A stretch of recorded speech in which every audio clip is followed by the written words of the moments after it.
자, 그럼 시작해보아요. 자, 이번에는 9번부터, 아니 9번이 아니구나. 10번부터 13번 인문 지문이 시작이 되고 있죠. 아마 예상컨대 이번 전체 시험 안에서 9월 목표 중에서 제일 난이도가 높았던 지문 세트 아닌가라고 생각이 될 수 있는 지문이었죠. 예고했던 대로, 우리 예상했던 대로 인문이나 사회지문에서의 난도를 좀 높일 것이다 라고 하는 트렌드는 분명히 보였고, 11번 문제가 8위, 그리고 12번 문제가 전체 오답률 2위, 그리고 13번 문제가 오답률 4위 정도를 찍었던 정도의 레벨입니다. 어떻게 보면 선생님 저는 이 정도는 풀 수 있는데요 라고 말하는 친구들도 많이 있을 것 같은데, 어쨌든 간에 문제들이 어떻게 구성되어 있고 선택지들이 어떻게 만들어져 있으며 여기서 답을 찾는 노하우가 뭔지 이런 것들을 좀 잘 정리해서 가져봤으면 좋겠습니다. 자, 하던 대로 문제부터 먼저 생각을 해보자. 뭐 인문 다 알고 있잖아 우리, 그지? 인문 지문은 뭐 결국에 뭐가 나온다? 사상가나 철학가가 나와서 주장을 할 거야. 그 주장을 정확하게 파악하고 비교 이해하는 게 항상 핵심이어 왔잖아, 그지?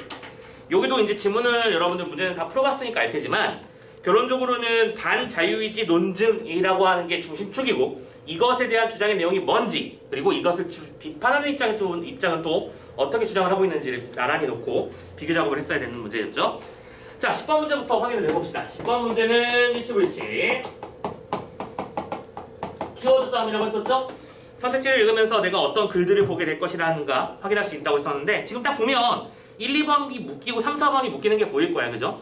유물론적 인간관은, 그리고 종교적 인간관은, 그래서 이런 인간관에 대한 차이점을, 각각의 특성을 파악하는 게 선택지로 나왔으니까 확인해 주시고, 다만 5번 선택지에 반자유의지 논증은이라는 주어가 나와 있으니까 이 단어도 분명히 나올 것이다라는 예측만 해놓고 가자. 그리고 계속 말씀드리고 있지만 오늘 계속 얘기를 했다는 얘기를 반복할 수밖에 없겠네. 이런 단어들을 미리 보고 나서 우리가 지문을 읽을 때는 뭐가 만들어진다? 내가 예상했던 대로 흘러간다라고 하는 어떤 자신감, 그런 게 붙는다고 했었고, 이게 굉장히 큰 역할을 한다고 했었죠. 자, 그리고 11번 또 보자. A, B를 이해하래요. 어쨌든 이거는 내용 이해 문제죠. 내용을 이해해보라 라는 문제인데, 당연히 A, B가 뭔지, 이게 뭐 특정한 구절인지 소재인지 이런 것들만 확인을 하고 가자. A랑 B를 봤더니 특정한 구절들을 말하고 있는 거였어, 그쵸? A 같은 경우에는 어디 갔어? 4문단에 있었죠. 자유의지라는 단어가 나와 있었고, 또 B는 또 다른 자유의지가 나왔는데, 참고로 눈으로 스쳐가면서 이거랑은 다르다라고 하는 단어가 혹시 보였는지 모르겠어요. 결론적으로는 A, B를 나란히 또 비교해보는 문제, 차이점을 확인해보는 문제일 텐데, 이때 선택지도 이런 걸 하면 좋죠. 지금 보면 1, 2번과 3, 4번이 또 묶이는 게 느껴질 겁니다. 1, 2번은 어떤 선택을 원해서 한다면 이라는 조건들이 붙어있고, 3, 4번은 선결정되어 있다면 이라는 얘기가 나와 있는데, 여기서 이제 빨리 스캔을 한번 해봐. 지금 어떤 일을 원해서 하는 건, 내가 원해서 하는 건 말 그대로, 그치? 내가 원해서 하는 거라고 생각한다면, 선결정이라고 하는 거는 내가 원하지 않아도 이미 결정되어 있기 때문에 그렇게 할 수밖에 없는 것들을 말하는 거겠죠? 그럼 당연히 차이가 나는 구절일 거야, 그치? 이 구절의 차이점을 생각해야 되는 지문이겠구나 생각하시고요. 자, 12번 문제는 추론 형태의 문제입니다. 니은의 이유로 적절한 것 찾아보라 라고 되어 있고요. 참고로 니은은 어디 있는지 보자. 지문의 제일 마지막에 있었죠. 그러면 이것도 지금 당장 뭐 내용을 읽을 필요는 없고, 이 문단에, 그러니까 이 주장의 근거들은 분명히 그 단락, 가까울 때는 그 단락, 그리고 또 살짝 난이도가 높아질 때는 좀 다른 단락에서, 그러니까 이런 거죠. A라고 말했어. 근데 이거는, 이 이유는 바로 그 근처에 있겠지. 요게 답이거나, 혹은 다른 단락에서 요런 것이기 때문에 이런 일이 벌어지는 거야 라고 말했다면, 얘까지 연결해서 거리관계를 파악해서 문단 간의 관계를 정리하고 비교해보는 문제, 정리해보는 문제 나온 거 확인할 수 있습니다. 어쨌든 그런 게 있구나만 체크하세요. 13번 문제, 보기를 사용해서 여기에 대해서 탐구 활동을 한다고 되어 있는데, 참고로 요즘 문제가 참 그렇죠. 우리 보기 적용 문제라든지 다른 주장과 비교하는 문제라든지 이런 것들이 나올 때 요즘 트렌드는 분명히 이 학습 활동처럼 지문이 구성된다는 게 특징인 걸 알고 있을 거야. 어쨌든 보기를 적용해서 지문의 내용을 구체적으로 정리해보는 문제일 테니까, 이건 지금 당장은 뭐 할 수 있는 일이 없을 겁니다. 다만 이럴 때는 선생님 뭐는 하라고 했었지? 보기에서 첫 번째 문장 정도만 한번 읽어보고 어떤 얘기를 하고 싶어 했는지만 체크를 하자. 자유의지와 관련된 H의 가설과 실험을 보고 반자유의지 논증에 대해서 논의해보자. 지금 반자유의지 논증이라고 하는 단어를 한 3번쯤 봤어, 그지? 그럼 뭐예요? 그래? 전체 주제, 핵심 소재를 파악할 수 있는 것이기도 할 거잖아. 그것만 해도 성공했어요. 자, 어쨌든 여기까지 해서 어휘 문제는 없었고요. 그리고 내용의 구조를 파악해보는 문제도 없었지. 어휘 문제가 빠지고 대신에 구조 같은 그리고 또 구조를 파악하는 사후수상 특징 문제를 파악하는 게 없었다면 난이도는 좀 어느 정도 있는 편이겠구나라는 생각도 감을 잡고 시작을 해줬으면 좋겠습니다. 어쨌든 단락별로 그러면 이제 내가 예상한 것들이 어떻게 흘러가는지를 확인하면서 내용 정리하고 문제 푸는 거 한번 해보도록 합시다. 자, 1문제부터 한번 가볼게요. 자, 이런 말을 합니다. 인간의 본성에 관한 서로 다른 두 관점이 있다. 자, 대놓고 첫 번째 문장부터 서로 다른 두 관점에 대해서 말하겠다라고 말했죠. 종교적 인간관에 따르면 하면서 자, 종교적 인간관이라는 단어를 사용했어. 그리고 이 단어는 분명히 우리가 1번 문제에서 1번이란다. 10번 문제에서 확인했던 그 단어죠. 이 녀석의 특징을 정리해야 될 거야. 이 녀석은 인간에게는 물리적 실체인 몸 이외에 자, 여기서 뭐라고 했어? 첫 번째 몸이 있어요. 그리고 이 녀석은 물리적 실체를 말하는 거래. 이외에 비물리적 실체인 영혼이 있다. 플러스라고 표현해볼까요? 몸과 영혼이라고 하는 물리, 비물리 두 개의 구성 요소가 있다고 설명을 한 거야, 인간은. 그러면서 영혼은 물리적 몸과 완전히 구별되며 인간의 결정의 원천이야. 자, 그리고 특징도 정했어. 이 녀석은 구별되는 녀석이며 몸과 또 결정의 원천이래. 그럼 여기서 말하는 결정이라고 하는 건 우리가 뭔가 판단을 내리고 선택을 하는 것들을 말하는 것이겠죠? 우리는 몸이 있고 몸 안에 영혼이 있어서 그 영혼이 뭔가를 결정하는 거다라고 하는 게 종교적 인간관이야. 반면 대놓고 차이점이잖아, 그치? 세모 딱 쳐놓으시고 이걸 기준으로 나는 두 개를 비교해야 돼 라는 걸 알고 계시고 시작합니다. 유물론적 인간관에 따르면 그렇지, 예상대로 올라가잖아. 유물론적 인간관. 나만 즐거워? 선생님만 즐거워? 선택지에서 봤던 흐름들이 이렇게 갈 거야라고 예상되는 상태에서 이렇게 읽히니까 편안하지 않니? 그리고 또 하나, 분명히 선생님이 이번 부모평에서는 난이도 조절을 시행하는 흔적이 분명히 보인다고 했었죠? 너무 표준적으로 모범적으로 예쁘게 잘 갈라놓지 않았냐, 솔직히? 아무튼 유물론적 인간관에 따르면 인간은 물리적 몸에 지나지 않는다. 그럼 뭐예요? 이 녀석은 몸, 그리고 몸은 물리적인 요소야.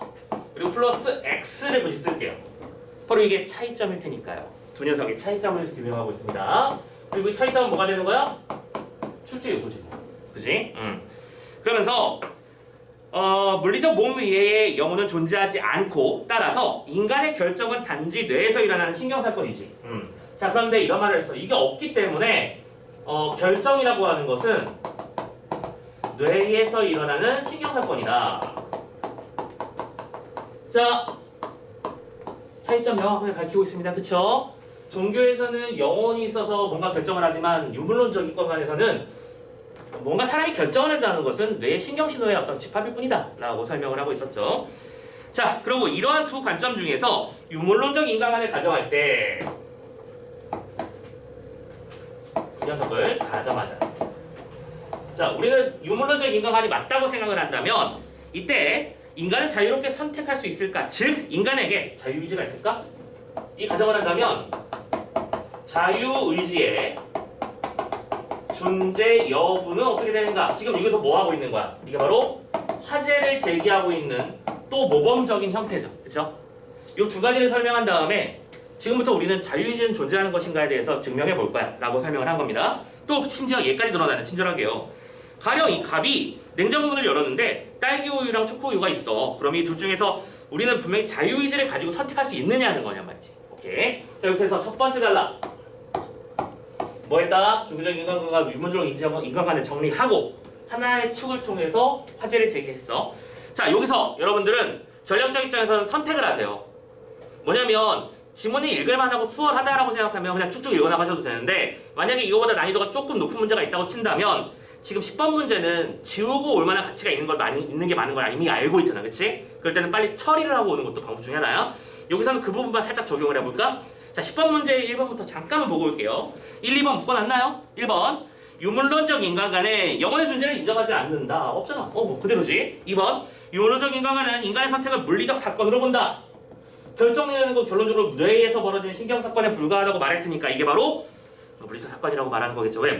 인간이란 존재 자체는 물리적 요소밖에 없으니까요. 확인됐죠? 3번 종교적 인간관은 인간이 물리적 실체로만 구성된다고 보지는 않는다. 그게 뭔데? 영혼의 존재였지.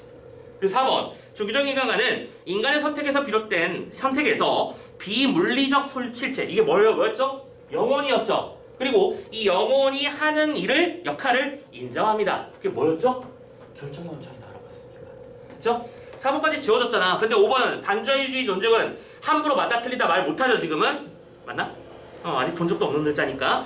자 그런데 우리는 10번이 벌써 5번인 걸 예측할 수 있습니다. 그런 것들을 좀 센스 있게 발휘해서 문제를 좀 내가 푸는 시간을 줄이기 위한 노력을 여러 가지로 고민해봤으면 좋겠어요. 자 아무튼 간에 벌써 정리됐고요. 자 이 문항 본격적으로 한번 시작해 볼게요. 그런 면에서 이런 질문과 관련해서 반자유의지 논증은 얘는 이 글의 핵심 키워드라는 거 우리는 알고 있으니까 얘를 파란색으로 한번 써봅시다. 반자유의지 논증이라는 쪽에서는 그럼 뭐예요? 이게 바로 특정한 사상가 철학가들의 입장이라는 거잖아. 그치? 그리고 이미 그들의 이름에서 많은 게 드러나지 않았냐? 자유의지란 있는가를 물어봤는데 반자유의지를 얘기하는 사람들은 있다고 말하겠어? 없다고 말하겠어? 없다고 말하겠지. 자유의지란. 한번 생각해보자. 얘 따라가 보자. 그래서 이 녀석은 이 논증은 가백에는 자유의지가 없다고 결론 내립니다. 자 이것도 이렇게 써자. 이 입장에서는 자유의지는 없다 라고 결론을 내렸대요. 결론부터 먼저 말해줍니다. 그러면서 요때 우선 임의의 선택은이라고 하면서 얘기를 시작하고 있는데 자 이것도 우리 많이 보던 패턴 아니었냐? 지금 갑자기 색깔펜이 많이 들어가고 있는데 자 봐봐. 우선 임의의 선택이라고 하는 건 뭐랑 뭐가 있다고요? 이전 사건들에 의해서 선결정되거나 혹은 무슨 일로 무작위로 일어난다 라고 말을 했는데 얘들아 지금 이 얘기 갑자기 왜 나온 건지 이해돼? 요 얘기는 왜 나온 건데? 소위 말씀할 때 그거잖아. A를 이해하기 위한 B가 필요한 거 그거잖아. 그치? 요거를 이해하려면 요걸 먼저 알아야 해 라고 설명하는 구조이기 때문에 역시 이것도 패턴으로서 지문의 어떤 구성 방식으로서 이해를 해놨으면 좋겠다는 거 많이 보던 패턴입니다 요즘에는. 그죠? 이걸 알려면 요걸 잘 알아둬야 돼 하면서 요걸 설명하고 있습니다. 그러니까 여러분들이 논리적 흐름을 따라갈 때 흔들리면 안 된다는 거야. 여러분들이 선생님 지문이 너무 어려워요 라고 말할 때 보통 벌어지는 일들이 이 흐름을 놓치기 때문에 그러는 거거든. 이거 얘기했다 저거 얘기했다 요거 얘기하는 것 같을 텐데 이 녀석들의 상호관계를 잘 따져보셔야 됩니다. 우린 지금 요걸 얘기하고 있는 중이었습니다. 결론부터 먼저 내려놨잖아. 그럼 이걸 이해하려면 이걸 설명해야 된다는 얘기겠지. 자 그런데 여기서 또 이런 일이 벌어졌어. 여기서 무작위로 일어난다는 것은 선결정되지 않는다는 것을 의미한대. 그럼 봐봐. 무작위랑 똑같은 말은 뭐예요? not 선결정이지. 그치? 그럼 봐봐. 우리가 뭔가를 임의로 선택한다. 랜덤을 고른다라고 하는 거는 선결정되어 있거나 선결정되어 있지 않은 두 가지 중에 하나일 거다라고 말하는 거잖아. 그쵸? 오케이. 두 가지를 같은 단어로 봐두시고 참고로 생각보다 요 달이 뒤에서 문제 푸는데 굉장히 지대한 영향을 미쳤답니다. 이건 이따 보여드릴게요. 이렇게 의미를 하는데 이러한 전제하에서 반자유의지 논증은 선결정 가정과 무작위 가정을 모두 고려한다. 오케이, 이걸 편의상 A라고 부르고요. 편의상 B라고 부른다면 A에서도 자유의지가 없다는 결론, B에서도 자유의지가 없다는 결론을 내리면 결론적으로는 어쨌든 임의의 선택이라는 것에서는 자유의지가 없다는 걸 설명할 수 있다는 얘기겠지. 자, 따라가 봅시다. 첫 번째로 임의의 선택이 그 이전 사건들에 의해서 선결정된다고 가정해보자. 자, 이걸 if라고 표현해볼게. if A가 뭐였죠? 선결정입니다. 선결정이 된다라고 생각한다면 그때는 반자유의지 논증에서는 이 경우 우리에게 자유의지가 없다고 결론 내립니다. 이렇게 되면 자유의지는 없다라는 결론을 내릴 수 있대요. 그러면서 예시까지 드러났죠. 뭐라고? 가령 갑의 딸기 우유 선택이 심지어 갑이 태어나기도 전에 선결정된 것이라면, 그래 우리 이런 거 있잖아. 거대한 운명 같은 거 있잖아. 그치? 넌 태어난 뒤에 10년 뒤에 죽음을 맞이하게 될 것이야. 너는 피할 수 없을 것이야. 이런 거잖아, 선결정은. 그러니까 민이 결정됐다면 갑이 이걸 자유의지를 가지고 한 거다라고 말할 수 없으니까요. 되게 간단한 얘기였죠? 선결정이 이미 되어 있기 때문에 네가 아무리 노력해도 너는 자유의지를 가질 수 없는 거야. 이미 모든 거 결정되어 있는 법이니까. 됐죠? 이렇게 논리적으로 설명이 가능하고, 두 번째로 임의의 선택이 무작위로 일어난 것이라고 가정해보자. if B, 이건 무작위라고 설명해보고, 그리고 우리는 심지어 알고 있지? 무작정이 아니고 무작정을 쓰고 있어. 무작위. 무작위는 뭐랑 똑같은 말이야? not 선결정이야. 오케이. 그러면 선결정이 아닐 때는 어떻게 결론을 내리는가? 이때 역시 우리에게는 자유의지가 없다고 결론 내립니다. 자유의지란 없다라고 결론을 내릴 수 있대요. 자, 가령 이것도 예를 들어서 설명하고 있네요. 무작위인데 왜 자유의지가 없는 거지? 이 가령 갑의 딸기우유 선택이 단지 갑의 뇌에서 무작위로 일어난 신경사건이라고 본다면 그것은 자유의지의 산물이라고 보기 어렵기 때문이죠. 오케이? 지금 전제 조건이 하나 이미 깔려 있었던 거 기억하시죠? 유물론적 인간의 입장에서 봤을 때 자유의지라는 것은 선결정이 되어 있을 때는 이미 결정되어 있으니까 의미가 없고 선결정이 되어 있지 않더라도 그것은 결국에는 뇌의 작용에 불과할 뿐이니까 이거는 자유의지라고 말할 수 없다고 설명하는 거지. 됐나요? 자, 지금 요걸 이해하는 게 당연하게도 한 문제를 푸는 키워드였을 거야. 맞나요? 오케이. 반자유의지의 논쟁에서 어떤 얘기를 했는지 정리를 했습니다. 아직 따라올만 하죠? 자, 근데 3단락으로 넘어갔더니 이런 얘기를 하네요.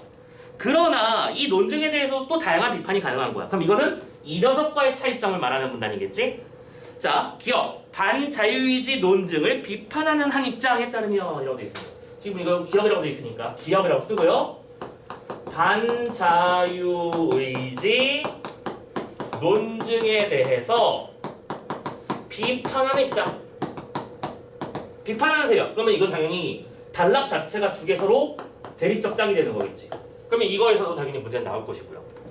자, 이들은 반자유의지 논증의 선결정 과정을 고려할 때의 결론을 받아들여야 하잖아. 자, 문장 잘 따라오세요. 얘들이 뭐라고 주장했냐면 주장의 내용을 정확하게 파악해야 돼. 먼저 첫 번째 경우였지. 선결정 과정을 고려할 때의 결론. 자, 보자. 선결정 과정을 받았을 때의 결론은 선결정에 따르면 그러니까 여기서 말하는 선결정이라고 하는 것이 맞다라고 했을 때 가장 결론이 뭐였죠? 답이? 자유의지는 없다라고 하는 것을 뭐 해야 된다? 받아들여야 한다. 이라고 말했어요. 그러면 그 얘기는 뭐랑 똑같은 거야? 얘들도 선결정이라는 이론 안에서는 똑같이 그건 어쩔 수 없어. 그거는 자유의지가 없다고 하는 증거가 될 수 있을 거야. 라고 생각한다는 거야. 그런데 무작위 가정을 고려할 때의 결론은 받아들일 필요가 없다. 근데 무작위라고 했을 때는 참고로 이거 쌤이 쓰고 있지. 요 녀석들은 전부 다 무슨 얘기라고 했었죠? 아까 반자유의지에서 입장에서 오케이? 이거를 받아들이면 이걸 이렇게 비교해보자. O, X로 하는 게 편하니까. 그치? 받아들이면 안 된다는 거야.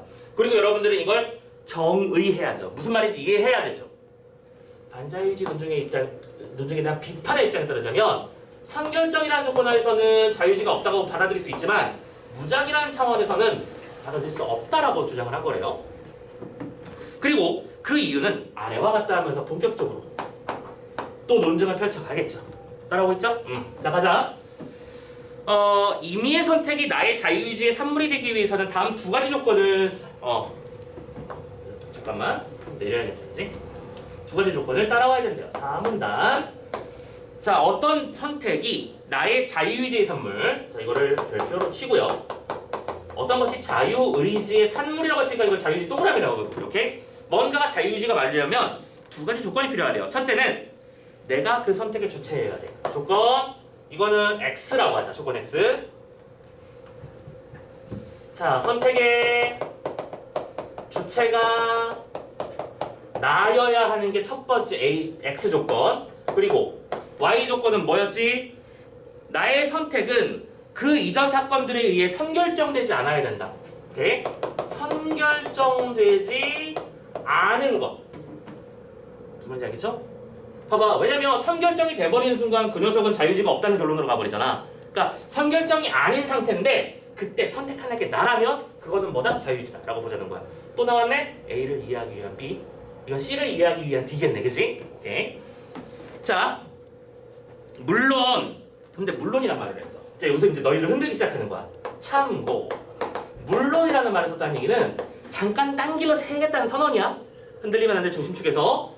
물론 이때 이러한 자유의지와 다른 의미를 지닌 자유의지가 있을 수는 있어. 자, 자유의지가 무엇인지에 대한 정의에 따라서 이 말은 좀 미묘하게 달라질 수 있다고 조건을 걸긴 했습니다. 무슨 얘기인가? 만약 내가 자유롭게 선택했다는 말이 단지 내가 하고자 원했던 것을 했다라고 말하는 욕구 충족적 자유의지를 말한다면, 자, 자유의지를 이제 여기서 A라고 했죠. 욕구 충족적 자유의지라고 본다면, 그리고 이게 무슨 뜻인지도 정의했죠. 그냥 내가 하고 싶은 거 하는 거야. 나 오늘 잘래? 공부 안 해? 이렇게 말하는 거 자유의지잖아, 그렇지? 자, 이런 것들은 나의 선택이 그 이전 사건들에 의해서 선결정되어 있든 그렇지 않든 그 녀석은 무조건 자유의지의 산물이야. 그럼 이거는 뭐냐면 자유의지가 있다라는 결론으로 무조건 가버린다는 거야. 무조건. 왜 무조건이란 말을 쓰는지 알겠지? 선결정이건 무작위건 상관이 없는 거니까. 왜냐? 나의 선택이니까 이거. 자, 그래서 그러나 이러한 자유의지는 여기서 염두에 두는 두 가지 조건을 모두 충족하는 자유의지와는 다르다. B. 두 가지 조건을 모두 충족하는 자유의지라는 건 또 다른 거야. 여기까지. 자, 그러면 여기서 그래서 말하고 싶은 자유의지의 쪽은 어느 쪽이겠니? 당연히 B 쪽을 말하고 싶은 거겠죠. 얘는 논리적으로 따질 필요가 없는 거니까. 오케이? 아까 분명히 말했어. 자유의지가 맞으려면 X와 Y를 모두 충족해야 되는 것이 있다고 했었지. 이게 이 글에서 말하고 싶어하는 자유의지의 정의야.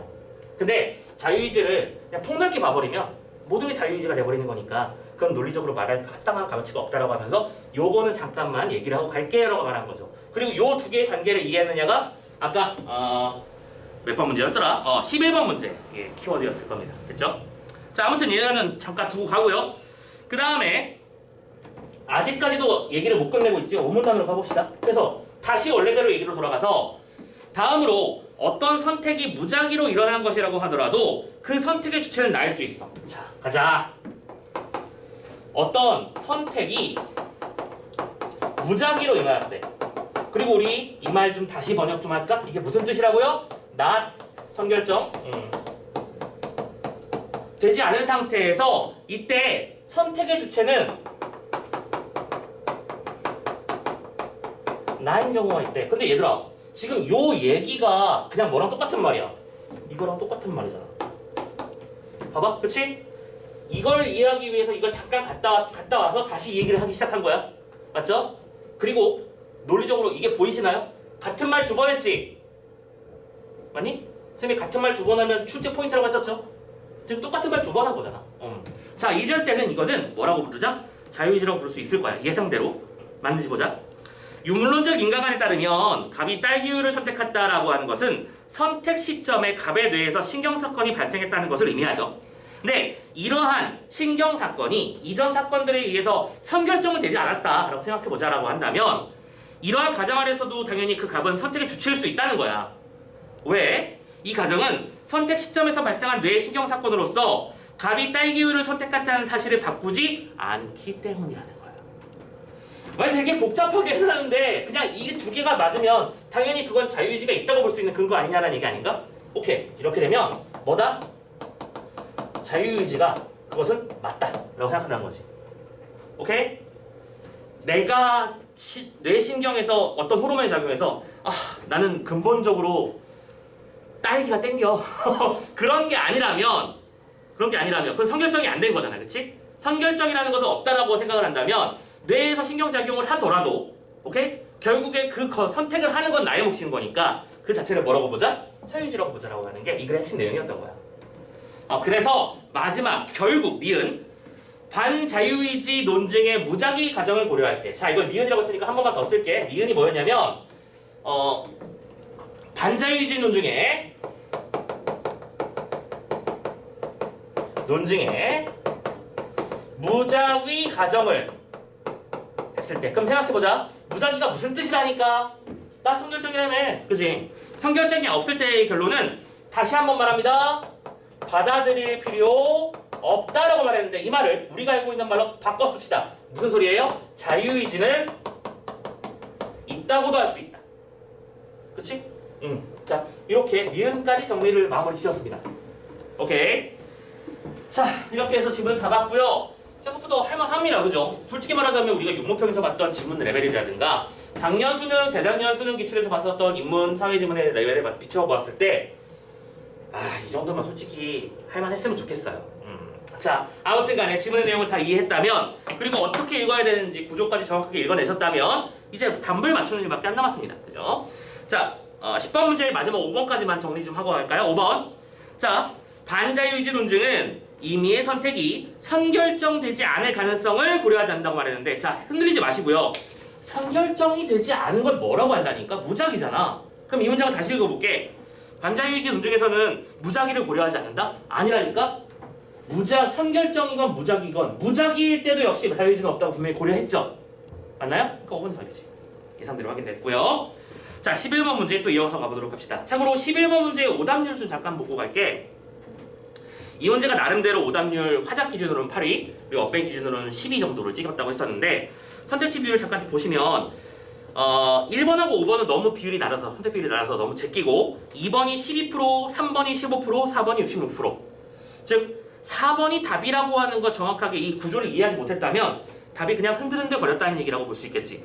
어디 하나로 압도적으로 끌려간 건 아니니까요. 자, 그런데 지금 이 1번, 2번, 3번, 4번 제대로 묶여 있습니까? 묶여있는 상태에서 이 말들이 각각 뭘 의미하는지를 정리해보자면, 자, 참고로 A, B는 요 녀석이 어디 갔어? 여기 있지? 욕구 충족 자유의지와 모두 충족하는 자유의지. 자, 1번부터 가보자. 어떤 선택을 원해서 하는 것이 있어요. 오케이? 그럼 간단하게 말해보자. 그냥 내가 원하는 건 내가 그냥 하고 싶은 거잖아 라고 말하는 건 이거는 욕구 충족적 자유의지지. 맞냐? 그렇잖아. 그러면 A에서는 이런 말로 바꿀 수 있겠지? 그러면 A를 인정한다면 그 선택을 한 사람에게는 A가 있을 수 없겠니? 아니지. A가 있으니까 A를 했겠지. 그치? 단순하죠? 그래서 아마 선택률도 2%밖에 안 나왔을 것 같아. 2번. 어떤 선택을 원해서 한다면 그 선택을 한 사람에게 B가 있을 수 없다? 아니야. 아까 분명히 뭐라고 했었니? 욕구 충족 자유의지에 따르자면 무조건 자유의지가 있다. 이렇게 되든 저렇게 되든 간에. 오케이? 근데 얘는 어느 한쪽은 없다라고 말해버렸으니까 답이 될 수 없는 것입니다. 이해됐죠? 3번, 4번 세트 가봅시다. 근데 어떤 선택이 선결정되어 있다면이라고 말을 했어. 자, 선결정이 되어 있다고 생각한다는 거는 무작위가 아니라는 얘기이기도 하고 어쨌든 간에 선결정이 됐다면 그 선택을 한 사람에게는 이 A가 있을 수 없다? 아니지. 아까도 말했지만 어쨌든 간에 자유의지는 있는 거니까 그러면 A는 있는 거잖아. 즉 선결정이 됐든 무작위가 됐든 자유의지는 있는 거라고 보였으니까 3번도 답이 될 수 없습니다. 4번 볼게요. 어떤 선택이 선결정되어 있다면 그 선택을 한 사람에겐 B가 있을 수는 없나요? B의 경우에는 뭐였죠? 두 가지 조건을 모두 충족해야만 했던 거잖아. 그래서 이 두 개를 충족해야만 그때의 자유의지가 있다라고 설명할 수 있는 건데 이걸 뒤집어서 말해보자면 두 가지 조건 중 어느 하나라도 만족하지 못하면 그 녀석은 자유의지가 아닌 거네? 지금 그 말하고 있는 거잖아.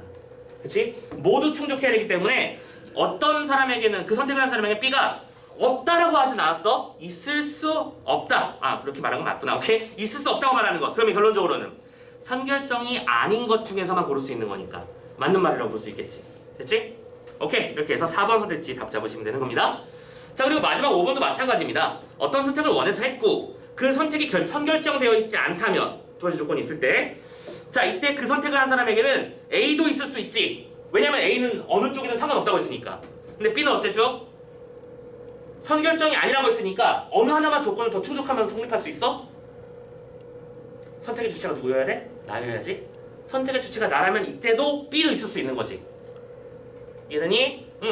조건들을 판별하고 있는 거야. 이거는 A 조건, B 조건에서도 B 조건에서 그러니까 이걸 다시 한번 써보자면 이 녀석은 A 조건이나 B 조건과 관계없이라는 뜻이었고, 오케이? 이 녀석은 A 조건에서는 당연히 안 되는 거고 B 조건인 중에서 두 가지 모두 충족했을 시에라는 말로 이 두 녀석의 궁극적인 차이점을 설명할 수 있단 말이야.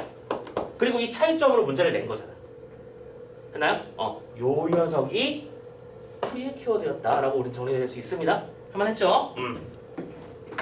자, 이렇게 해서 11번 문제 해결했고요. 왜 이렇게 땀이 나니? 12번. 자, 니은의 이유로 적절한 거 한번 찾아봅시다. 니은이 뭐였죠? 이거 핵심 결론, 최종 결론이었죠. 자유의지는 있다고 할 수 있다. 언제? 반자유의지 논증의 비판의 입장에서 선택이 무작위이며 선택 주체가 나일 때를 말하는 거였죠. 읽어보자. 1번. 이해로 적절한 거 찾는 거야. 비문례 지역 실체인 영혼은 존재하지 않기 때문이다. 물론 유물론적 인간관에서는 영혼은 존재하지 않는다고 말했습니다만 영혼이 존재하지 않기 때문에 자유의지가 있는 건 아니지, 그치? 땡. 2번. 어떤 선택은 무작위로 일어난 것이 아니기 때문이야. 자, 여기서 아까 얘기했던 그 단어가 사용되고 있어. 어디 가니? 무작위는 단어가 뭐라고 한다? 선결정이 아닌 거랑 똑같다고 했었죠. 그럼 이 말을 다시 뒤집어서 말하면 무작위로 일어난 것이 아닌 거는 선결적이잖아. 왜냐면 둘 중에 하나는 거니까. 다시 번역. 어떤 선택은 선결정이 되어 있기 때문이다. 근데 뭐라고 했어? 선결정이 되어 있다면 그 녀석은 무조건 자유의지가 아니라고 했었죠? 땡. 3번. 어떤 선택은 선결정되어 있지만 그러면 뒤에는 읽을 필요가 없네. 선결정되어 있다면 뭐라고 했었어? 무조건 아니랬잖아. 자유의지는 없다고 설명했었잖아. 어느 쪽에서도. 그지? 땡. 4번. 자유의지 논증의 선결정 과정을 고려할 때의 결론이 받아들여져야 돼. 뭔 소리야? 결론을 받아들여야만 하기 때문에 맞다고 인정하자는 듯? 이런 건 말도 안 되는 거잖아. 그치? 이거는 문장 구조 자체가 잘못되어 있고요. 답은 5번이죠. 어떤 선택은 자유의지의 산물이 되기 위한 두 가지 조건을 모두 충족할 수 있기 때문이야. 그때 두 가지 조건이 뭐였다? 얘랑 얘. 몇 번 말하는지 모르겠네. 예상했던 대로입니다. 그죠? 이 녀석의 근거가 바로 앞에 있었던 거고 이 말을 심지어 2번이나 했기 때문에 나올 걸 충분히 예상할 수 있었으면 좋겠고요. 근거라고 확인할 수 있었으면 좋겠습니다. 됐나요? 오케이. 자, 12번 문제까지 얘기를 했고요. 자, 대망의 마지막 13번 문제, 적용하는 문제 한번 정리해 봅시다. 자, 이때 이 적용에서의 보기의 핵심 상황은 뭐냐면 이 문제가 결론적으로 무슨 말을 하고 싶은 건지를 이해하는 게 좀 중요하거든. 자, 가볼게.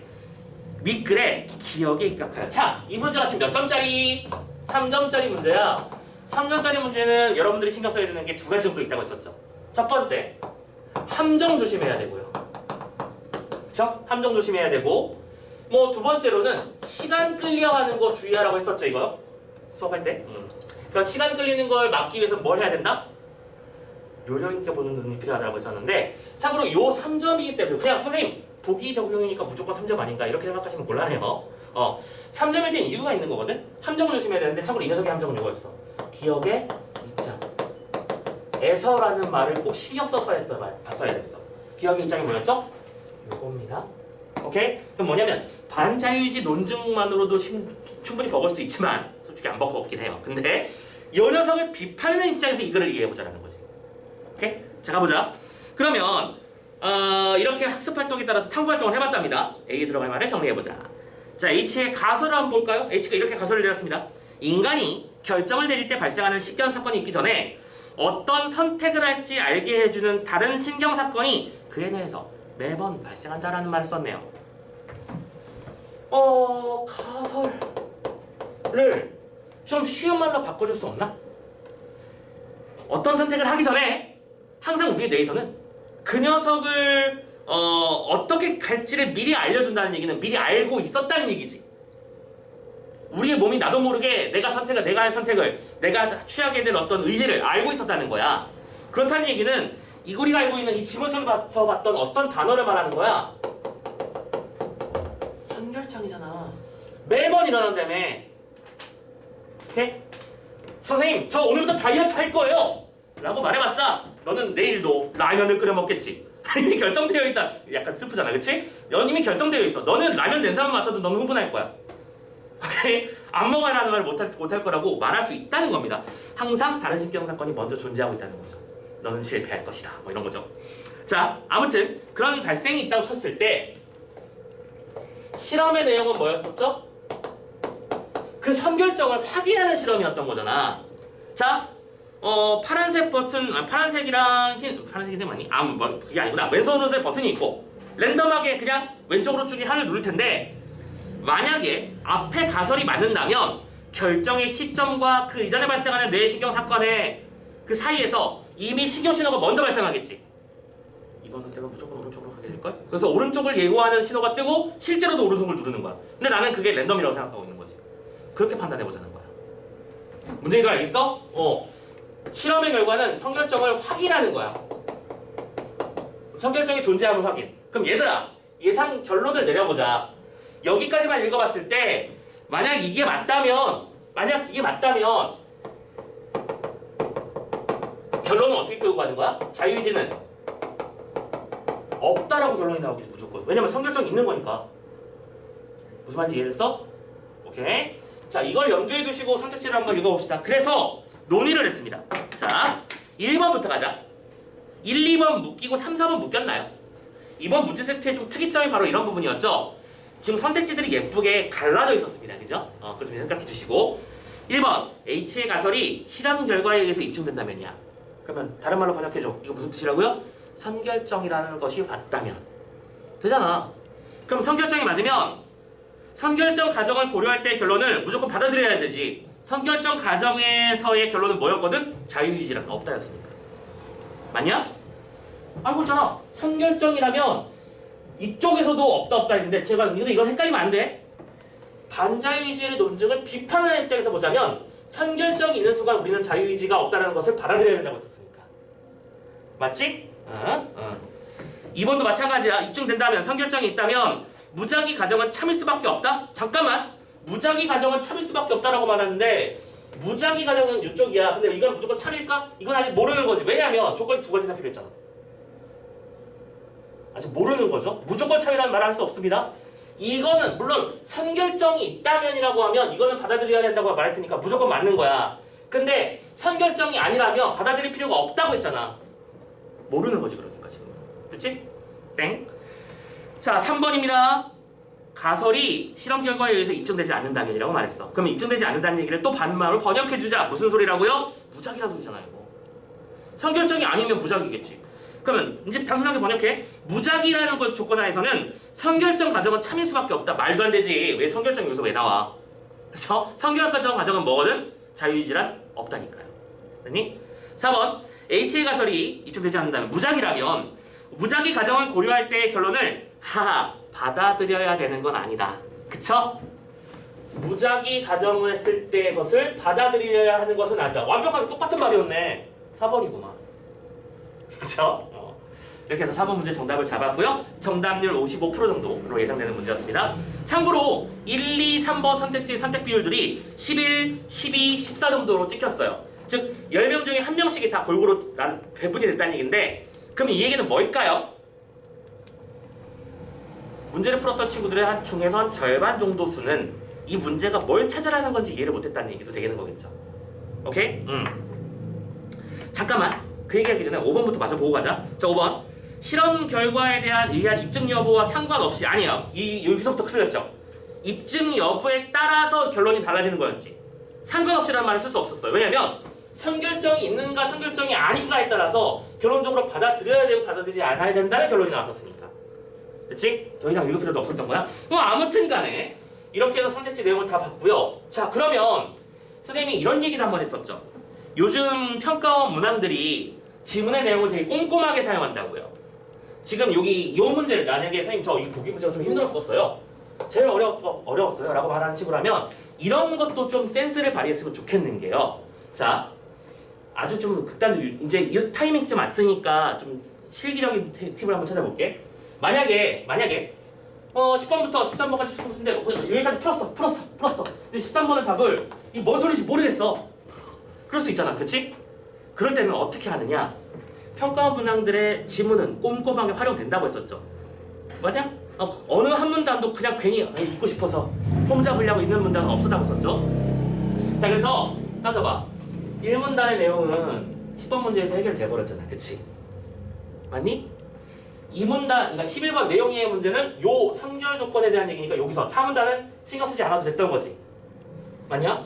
12번 추론 문제가 아까 뭐였죠? 니은의 이유였는데 니은의 이유는 어디다 썼음? 어기지.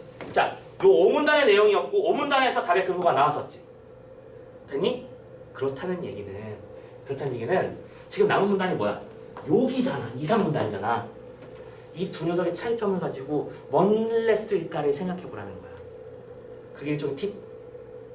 무슨 얘기를 알겠어? 내가 문제를 올바르게 타당하게 풀었다면 내가 어디선가 남아있을 거야. 문장이. 문단 하나. 최소한 2개 이상은 남을 수 있어. 근데 그 문단 사이에서 말하고 싶었던 내용이 뭔지를 안다면 문제에서 요구하는 게 뭔지도 찾을 수 있는 팁도 분명히 발현된다는 얘기입니다. 이해되셨나요? 물론 솔직히 말하자면 이런 일을 할 수 있으려면 나머지 문제가 제대로 풀려야 됩니다. 답의 근거도 이것 때문에 답이야 라고 말할 수 있어야 되는 거니까. 그러니까 좀 정말 어려운 문제들이 있을 수 있잖아. 우리 문제 풀다 보면 정답률 엉망진창 나오는 문제도 있을 수 있고요. 근데 그런 문제를 짚어넣어가는 방법 중에 하나는 이런 것도 있을 수 있다. 알겠지?